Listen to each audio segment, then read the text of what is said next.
This is Sid. Sid! Hi, it's Vanessa from LA Push. What are you doing? I'm buried underground. Oh, okay. I'm really glad you called. This is my 24-hour supervised self-burial challenge. I'm gonna be in this box for the next 24 hours underground, buried. It's not so bad. My bro, Logan Run, is supervising and running the live feed. Thanks to him, I'll be safe. You said I had to find my own luck, right? Yes. Look, people in Russia are burying themselves for 24 hours for luck. Those Russian videos, they have millions of views. And do you know what kind of money we can make with those views, man? No. It looks insane, but if you're searching for luck, then this could be the thing for you. Holy sh! Yo, Sid, I have some dude. 10,000 people watching. Logan! Logan, I lost you! Logan! Logan! Let me out! I hope everything is going great in the box. I've had enough! Sid! Sid!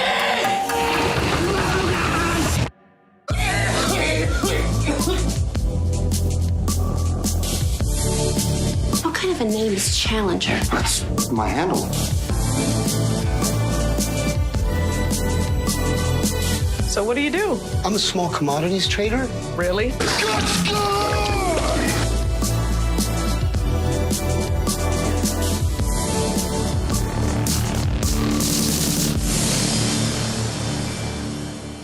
Well, James, Paul, thank you so much for joining us today on TSC on MNN. Challenger. This is a very unique film. It involves stoners. It involves comedy. It involves a little bit of thrills as well. Yep. Can you tell us how you came up with the concept of this film? And for James, how'd you get involved? Well, I wanted to make a stoner comedy because it's an undersubscribed market, right? There's so few. I'm a stoner. So I knew I wanted to make that film. I didn't know what it was going to be. I knew it was going to be a buddy comedy. And then for the longest time, I wanted to make a contained thriller after seeing Buried. I couldn't believe they spent 90 minutes in the box and got away with it and made it work. So I was like, you know what? I want to do a contained thriller. So there was a film I wrote with someone trapped in the trunk of a car. 4 other films. And then I just hadn't really nailed it. And then my co-writer found out these kids in Russia were doing this. They were burying themselves for luck. A bunch of people were doing it. And we thought that's it. That has to be the idea because it ties into the internet and challenge. And, so the two things came together and it kind of became a hybrid. So we didn't really know, right, James, whether we were making a comedy because it's situational, it was kind of, what are we making? but yeah, you kind of, as we were filming, you were just letting it unfold organically. It's sort of like, I'll let Paul explain about the storyboards, but you have this planning that you do in pre-production. And once you start filming, sometimes you leave that behind and you just move forward and it's unknown territory in the sense that you don't have it mapped out, but you have an idea of what you want and where it goes. So you let what we like to call happy accidents unfold.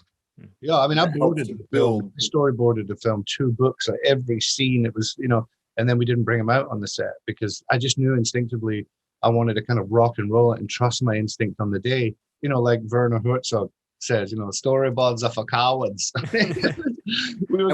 got that stuck in my head, and I'm like, trust your instinct. And I knew going in that I didn't want to shoot it like TV, like A and B camera cutting. I wanted to do master shots and really let the scene and the actor and the environment work together. So there was an intention going into it, but we didn't really know we have the script going to be funny. Yeah, we didn't know it was going to be funny. James was naturally really funny. He actually is. He's always joking and laughing, but he brought so much sensitivity to the character that was more important than the jokes. You know what I mean? It was the heart. For sure. Yeah, my friend. Thank you again for having me. Honestly, that's the thing that drew me in was the script. And so even though we're letting things unfold and there were some things we planned and then we kind of just threw it out and went organically with it, we were still true to the script. And we had the script to fall back on for the entire shoot. And it was something that his writing partner and him had, after they had put it together, kind of reached out to me his writing partner, producing partner, is a friend of mine, and I read the script, and it's certainly one of the most original scripts I've ever read. You know when I love something when I read it, and it was a perfect opportunity, you know, for me to kind of just jump in and be a part of it before they change their mind. But we had a different idea going in. We were going to do a kind of overweight, crummy dude, you know, like a, you know, kind of loser type, or, you know, someone that just together. Because I was thinking visually, because I'm a very visual writer. And then when we met James, it was like, no, it has to be, you know, it was weird. He just put so much of himself into the film. And when I met James, it almost became like, oh, this is how the actor has to be. And I think, you know, there's something to be said for that, for casting type. You know, people say type casting, but for me, cast the people that are most like your characters. I mean, then your actors will give you all the rest, all the dimensions, but it just became that. I didn't know who this character was. I thought it was one thing. And then when Jimmy came along, it was like, that's what it has to be. And yeah. And then when he had attached, it made it easier for us to get some other great actors who all of our first picks said yes. So it was, you know, thanks to Jimmy. When he endorsed it, you know, everyone else came on board. Thanks to you, my friend. Thanks to you, Paul. Coffee. There you go. I don't have coffee, but I have a coconut water, so I'll toast you guys to that. So. Coconut water counts too. I've got some downstairs as well. So LA, man, you should be in LA with the coconut water. Yeah.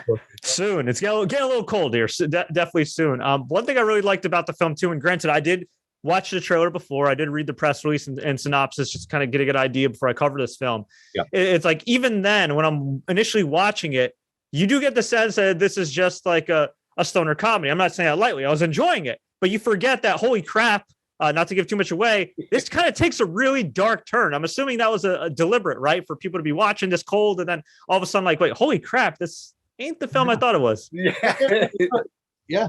It's mythological. You know, he has to go to the underworld to confront his demons, which is his past. That we don't know why Sid is the way he is. Why is he lonely? Why is he a hermit? Why is he kind of isolating himself from the community? Is it because of his weed and his gaming? We think that at first, right? Oh, he's just a loser.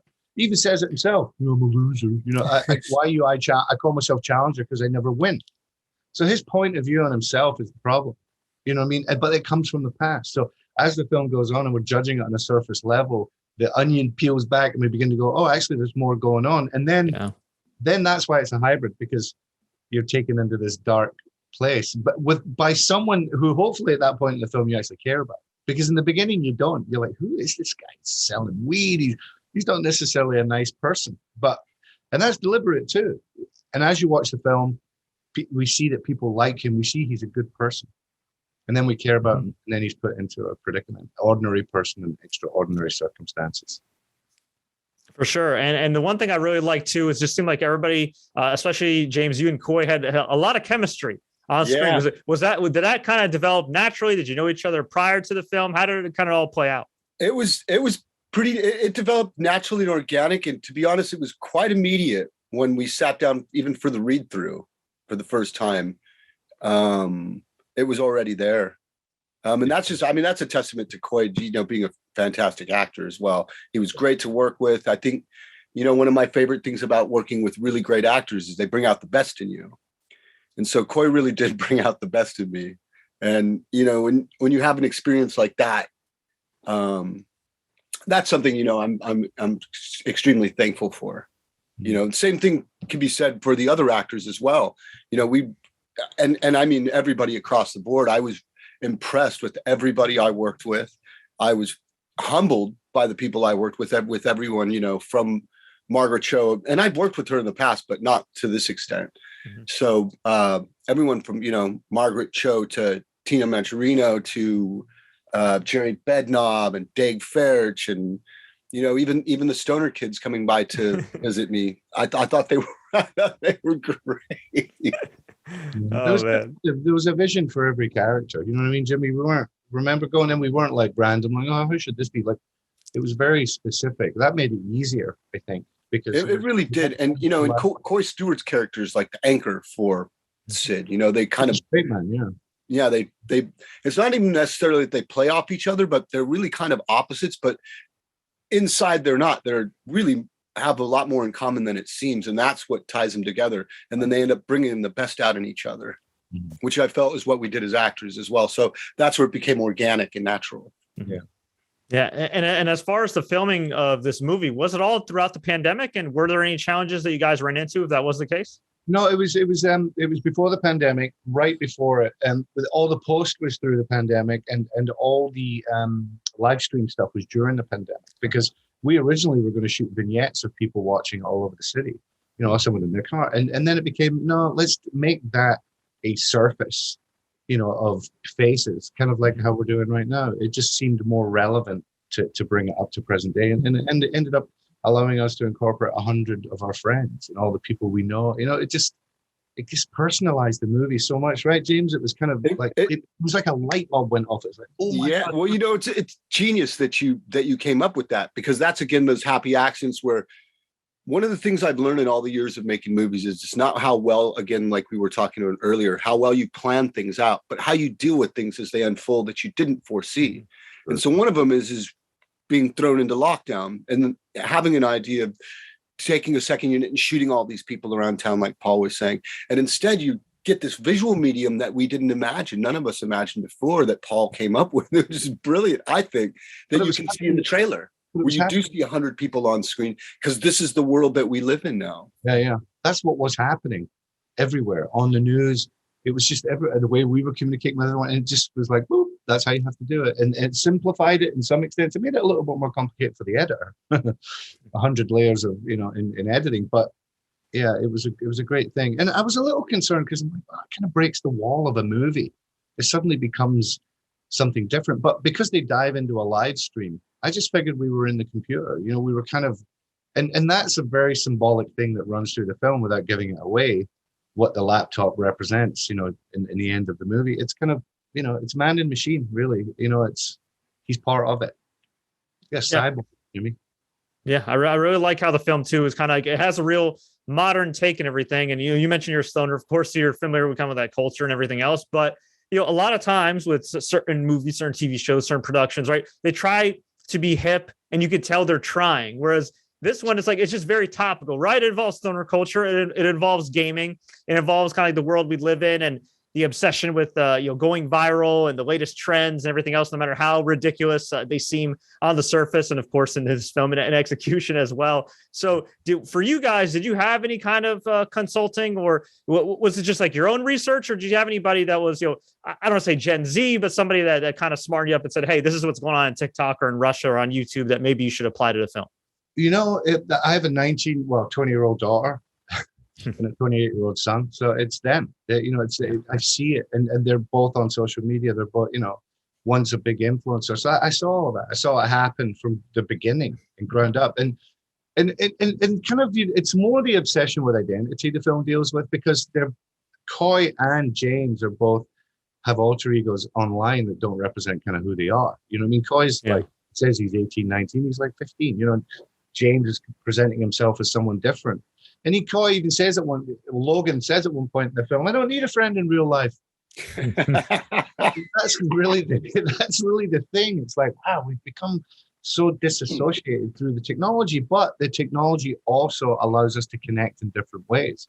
So to me, the physical connection in the film is the most important. And ultimately what happens at the end of the film with James and the love story element, that's really what it's about. It's about physical connection and the disconnection through technology. And maybe because I'm so close to it, but I found a metaphysical, extremely meaningful subtext to the entire film, and that and it is tied in with Sid's growth. But when you meet Sid, he doesn't feel, and he says it, I'm challenger because I never win at anything. He feels like he's so unlucky and he has no opportunities.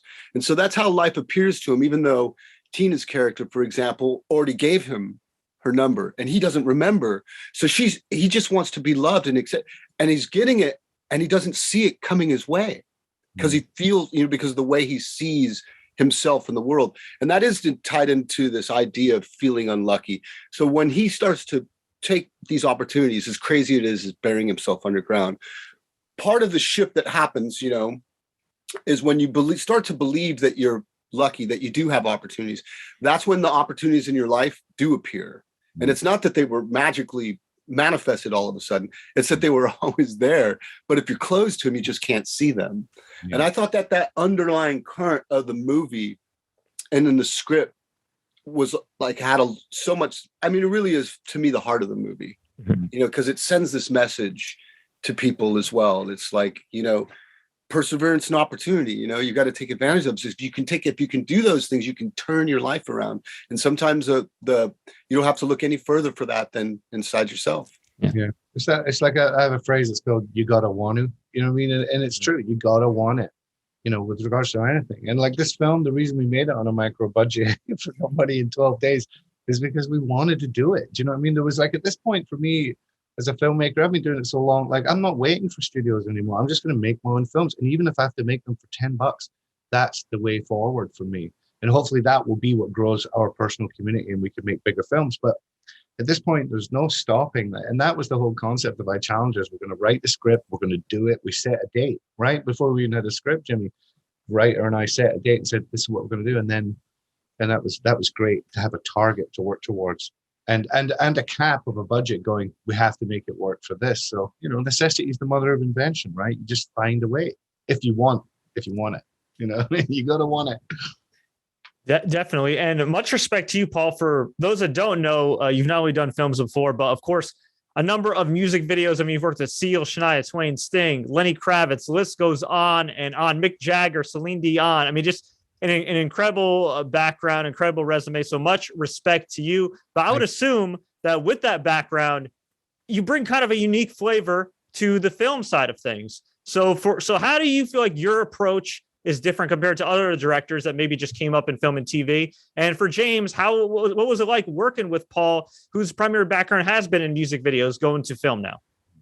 Well, for me, the visualist side of what I do, as in being able to tell stories in short amount of time. So understanding narrative, and then being a visualist. I'm a cinematographer too, so I'm very involved in the design of the look and all that. So, to me going in, it was I knew exactly what I wanted to do. I didn't know if it was. I kind of knew it was possible because we had limited parameters. But like casting's destiny. Like with this film, it had to be about the actors, but the experience I've had on set over 30 years, right? And I say this all the time. People think directing's calling action and cut and working with actors. It's not. Directing's you've got 10 minutes left. You've got 2 setups to do. The sun's going down over that building. There's a cop outside the way. That's directing, and that's what I've learned is even though you can achieve an incredible amount in the time, it's you always want to achieve more. It's like an equation of time versus money. Idea, time, and money, and you only need 2. If you have no money, you just need idea and time. So that's how I work. And but yeah, my videos have definitely influenced. And I think someone that's coming up as a writer that's never directed or made anything like that, it doesn't mean they're going to make a bad film. They're just going to come at it from a different point of view. I come at it from visual, audio. Like I'm thinking of every element just because I've been immersed for so long in doing that. And for James, what was it like working with Paul, whose background was in music videos? And as you eloquently said, being able to tell a great story in a relatively short amount of time. It was a joy, I mean, it again, everything fell into place, very organically. I think because of Paul's experience, and Mike, I've been making movies for 30 years now as well. And if I've learned anything throughout all the years, it isn't about styles of acting or anything. It's about being able to work with other people across the board, different actors, different directors, different cinematographers, different makeup, everyone across has their own process of doing things. And so walking into this project, knowing about Paul's background, so there was one thing I didn't really need to, and not that, I'm not a director and I'm not trying to be a director, but, you do think about the visual aspect of what you're making, how I can add my color to his painting. And for that, for me to do that well, I need to understand what the painting is. I didn't really have to think about those sorts of things with Paul. And so the joy is, I think, when you have a really great director, and it's the same thing with actors and people across the board on your crew, you don't really have to work. In essence, you just kind of let people go and do their thing, and then we all make adjustments with each other, because we're all in that zone. And I think one of the other real joys of it is you have those moments when you're playing a game or playing music or acting or drawing or writing or whatever it is. And they call that, do you get in the zone? And right before we started filming, I think it was when we shot a little piece a couple days before principal photography started, me shaving my head. And after that, I fell into a zone and I didn't really leave it at all until we finished filming. And I remember sitting there rapping and being there at the end of the night, just being like, wow, I'm still in it. This is incredible. I can't just hold this. And yeah, I guess this is what 30 years of, working on movies do when you understand the project you're making. If that sounds weird to some people, we make weird movies. But it all depends how hard you're willing to work. And to be honest, James is the first person on set every day. He got to the set and he goes, I'll just stay here.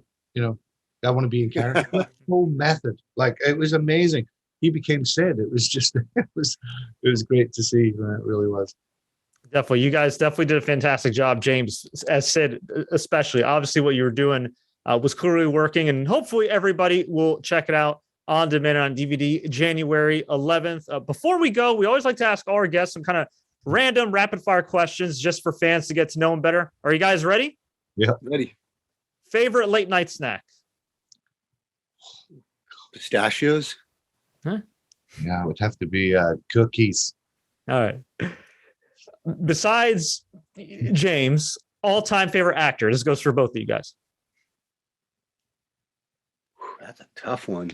All-time favorite actor? Yeah, actor or actress, yeah. Peter O'Toole. Oh, John Cassavetes. Okay. Cool. Most awkward moment when filming I Challenger? When James got stuck in the box. Okay, I got to hear this story.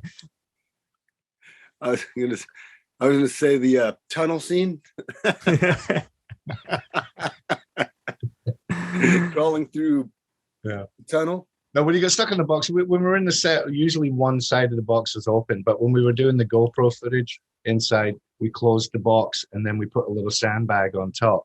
And we couldn't really hear him inside, only the sound guy could. So at one point he wanted out and the door didn't open immediately. It took like 20, 30 seconds. And he's like, oh yeah, awkward for them, frightening for me. Oh, yeah. That was a real moment.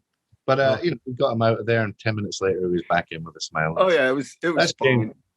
Never complained, man. Not once. It was like, so refreshing to work with someone that just wants to do it and believes and is willing to work hard. It's great. Well, I mean, I really got to say, it is one of my favorite movies I've ever filmed, and I don't mean to sound strange. I mean, you've seen the film, even for the fans that haven't seen it yet. I had a really, really great time making the stuff, even the stuff in the box. So I don't mean to come across weird like that, but I think for the most part, we had a blast. Yeah. I'll say walrus teeth to my partner and cohort while we were doing the box stuff. So we had quite a few laughs while we were That's great. And for James and for Paul too, I'd like your reaction to this. It's hard to believe, right? You were involved in a little film back in the day called Donnie Darko. And it's hard to believe that we recently just celebrated the 20th birthday of the cult classic film. Now, it was critically acclaimed at the time it came out, but I really feel like it's kind of grown over time, especially with the Mad World and everything else. It's just such a cult classic with Jake Gyllenhaal. Looking back at that film, are you surprised how popular it is still to this day? I am, to be honest. You don't know what kind of life a film's going to have after it comes out. And all honesty, and I won't be long about this, but when we came out, I think we were in the theater for 3 weeks and made about, I don't know, not even $500,000, or not even. It was a box office failure to every degree. So, I love the movie. I love the script. I love the movie we made. To see any kind of reaction after that was really humbling. To see that 20 years that it's become something it's unthinkable, really. I mean, you're bringing it up and I'm thinking about it. I'm like, I don't really want to think about that. It's freaking me out, but it's very, very cool. Even Frank in the corner thinks. Oh, cool. I like that. To me, Donnie Darko is one of the best films of the 21st century. I mean, I think it's a great film. It's impressionistic. It's surrealistic. It's dark. It's metaphysical. Like, you know what I mean? When because I knew James from the past, from years ago, because we lived in the same neighborhood before the movie, before the movie, and around Independence Day, right? Which you were amazing in that too. And so when James's name came in, I immediately thought of Donnie Darko. I was like, oh my God, like, because I love that movie. And the reason it has lived is because it's great. And sometimes innovative, unusual, surprising movies people don't like. People like things to be in little neat boxes, and that's not. And neither is our film. I was about to say the same thing. And that's what I love about both. They're original.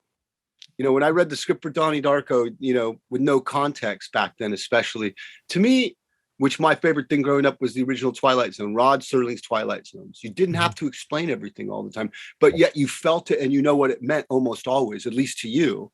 And so when I read it, I was like, wow, here's a modern day Twilight Zone episode that someone did right. It's just movie form. Yeah. And when I saw it, it was even, much more inspiring to me, and everybody in that movie's. And it captured youth, right? It captured this kind of lightning in a bottle, like youth in a really interesting way, not in an unpredictable way. And we tried to do that within our film too, to kind of shine a different light on youth, you know what I mean? And show, a different kind of communication. I don't think we succeeded the same level.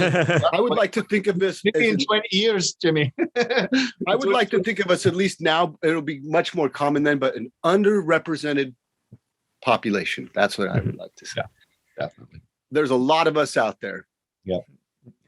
My magazine writing professor in college gave me some really good advice. I feel like it does apply to film. And James, you touched on that, on how like it showed people without telling them, right? And like he always said, like, show, not tell. And I feel like that's so important in films. You don't tell somebody that, James or Sid is going through it. You see it, like the movie like shows it to you. So how important do you feel that is to film and TV for people to really kind of just like see it, as opposed to really hitting you over the head with the subtlety hammer? I think I'm a big purveyor of that, to be quite honest. If you want to talk about it, then you can write it in a book. Mm-hmm. That's the whole point to the film, is to show it visually. And occasionally, if you're going to be so surreal, maybe you have to say what it is, but I don't think you need to beat people over the head with it. I think that it oversimplifies and it overcomplicates it. Mm-hmm. It's interesting show business, right? The history of film started silent. It was all show. You couldn't hear it. You had to literally tell the story visually. That's something I think I picked up from doing, commercials and videos, because sometimes there's no sound at all. You're just working. So being able to tell a story visually, I think it's a really good way, Jimmy, I think, for young filmmakers to learn. You know what I mean? Get some friends that have music, go out, shoot some narrative and start piecing it together. And the first one will be not really great. The second one will be better. And the third one. And that's what I believe, right? Every time you make something, you get a little bit better and you learn more. And for me as a writer, director, it's personal stories. You know what I mean? It's not about, getting hired to make a movie for Warner Brothers. It's like, what's the next story to tell? It's exciting. It really is. That we want to tell and that we know how to tell, that we think well.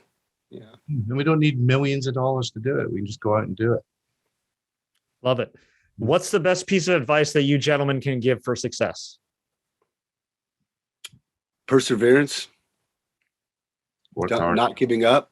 And through perseverance and discipline, opportunity, when it presents itself, you'll be ready for it. Yeah. There's a saying, if you want to be a writer, write. Right? It's just the same, applies to anything. You got to want it, right? It's so hard to get it done because you got to pull a village of people together, but it's possible. It happens all the time. People do it all the time. They make films on a cell phone and it wins Sundance. There's nothing stopping anybody. You got to want to. That's it. You just have to want it. That's something that fortunately James and I have in common. That we're hungry to make films. Yeah, I've been doing yoga for a couple decades now, and there's one of the laws or rules of it is this thing called tapas. Tapas means burning desire. If you don't have the burning desire to do yoga, you're not going to do it. But it's the same thing with anything in life. If you don't have that desire to make that movie, to write that song, to perform, to walk across the street, it's not going to happen. So you need that tapas. You need that burning desire. And Paul and I are on fire right now and underneath, and we want to light other things aflame, but for light, not for destruction. Yeah. Just bring light.